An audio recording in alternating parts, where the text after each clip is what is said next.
The worst part about being in a negative state is that you don't realize it, you don't see it until you get an external perspective and you get a feeling and sensation and experience of being in a positive state.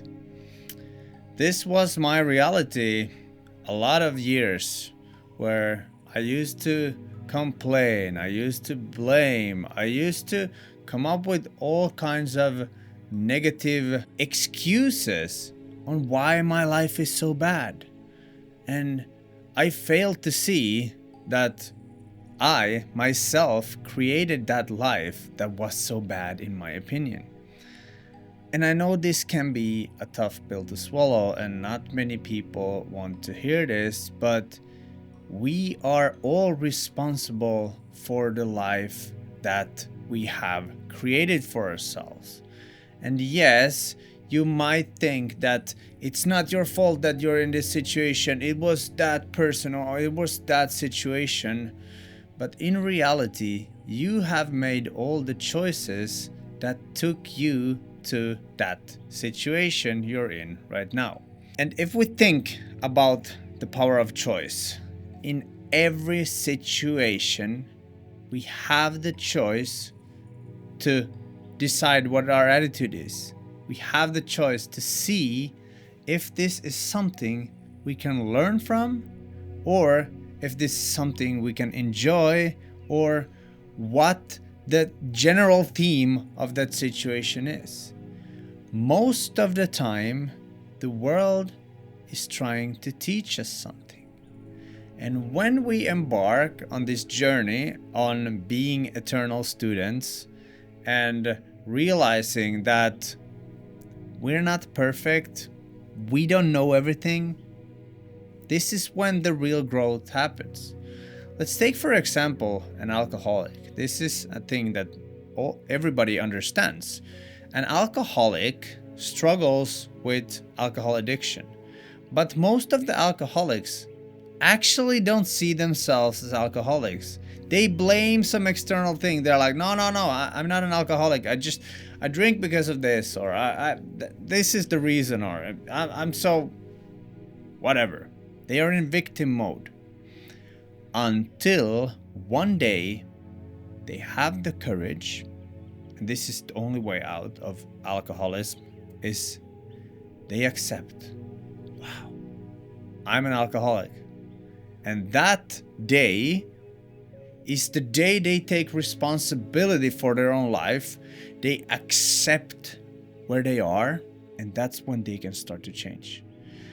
As long as we are fooling ourselves in thinking that our reality is better than it is, in fooling ourselves by living this illusion that no, everything is cool, until we accept that reality is what it is, we can't change anything.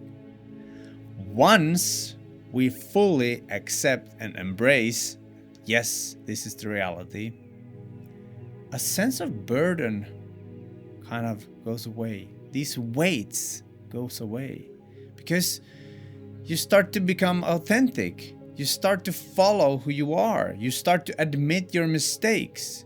But a lot of people are living in this illusion of greatness. I used to be there. I used to think that I'm entitled for great things and people should just give me stuff. Once I realized that I have to do the work, I have to actually accept myself for who I am and realize there's nothing wrong with me.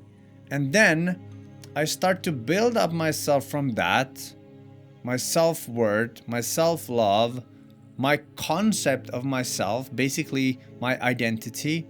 Reality starts to change with that.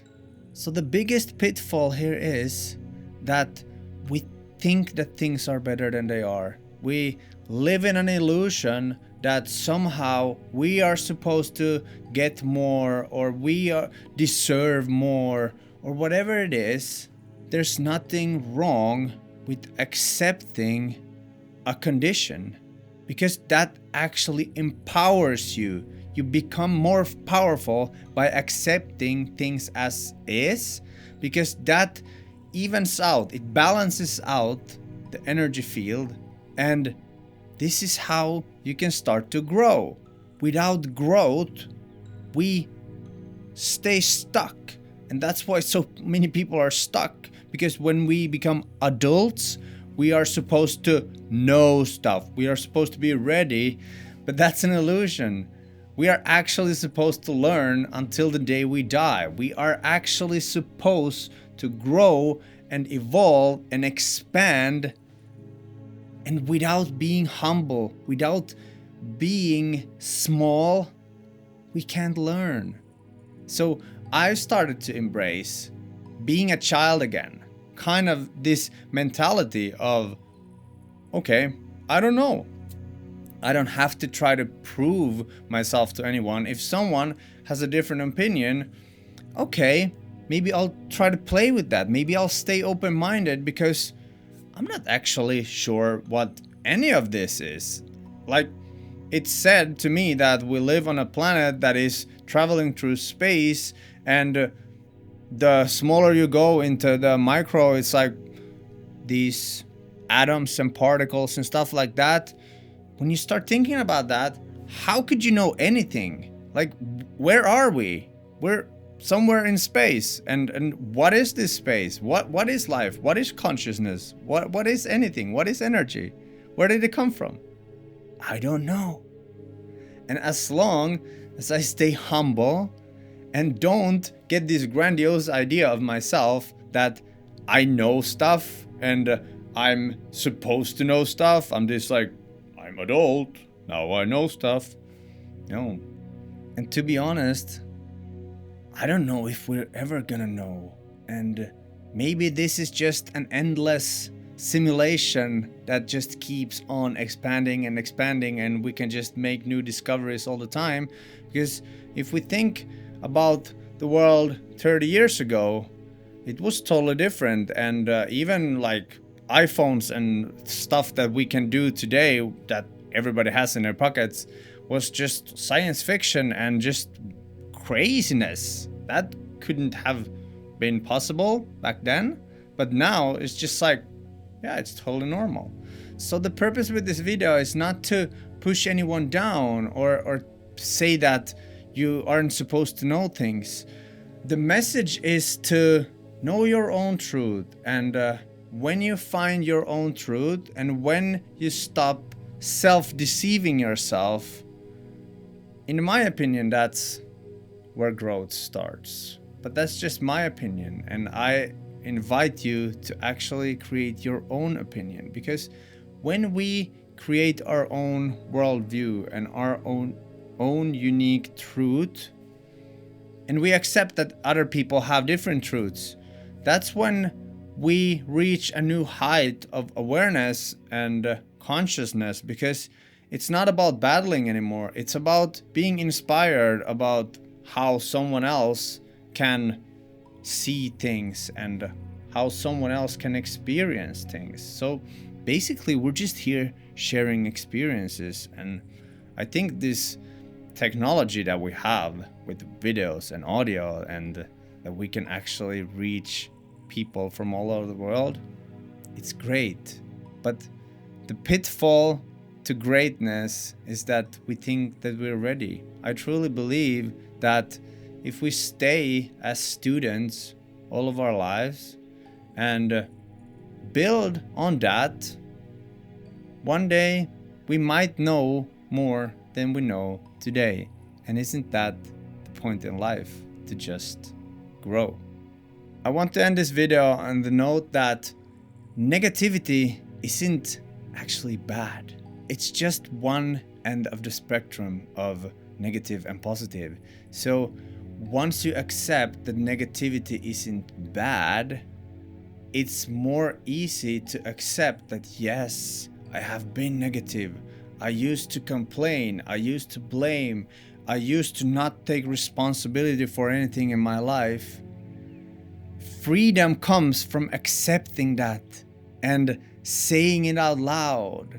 this is kind of what I'm doing here also. I'm freeing myself from the past that used to nag me. Oh, I'm ashamed of have been negative, or I was a somehow bad person.